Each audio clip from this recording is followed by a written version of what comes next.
Hi guys, welcome to today's video. This is going to be a very grungy vintage looking card, and for that I've used Walnut Ink Crystals and Creative Medium in clear.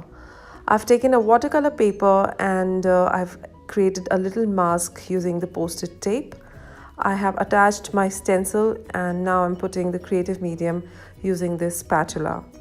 So this is a very random application, and I do not want a complete coverage because that is how it's going to look grungy.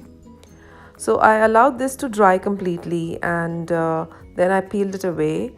You should wash your stencil immediately, and we are ready to paint. So I've added some walnut ink crystals on a plate and diluted it with water. Now I'm adding it on the watercolor paper, and this panel already starts looking stunning.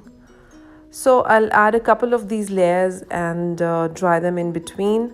And once this is done, I started adding the crystals directly because I wanted some more pigment, and at few places which will make it look more vintage and old.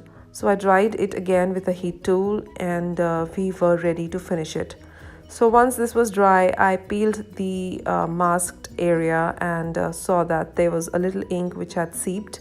So to replicate it, I added similar splotches all around, and that made it look even more pretty.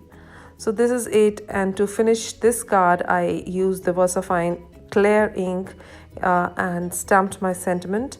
So this is a really beautiful idea, and you can make bigger sheets like these and maybe wrap your gifts, make envelopes to hold money in, and add a little red and gold touch. So that will be a very festive but vintage looking gift for your dear ones. So I hope you enjoyed this card, and if you did, do not forget to comment, and if you want to see more such videos, do not forget to visit the Imagine blog and subscribe to the channel.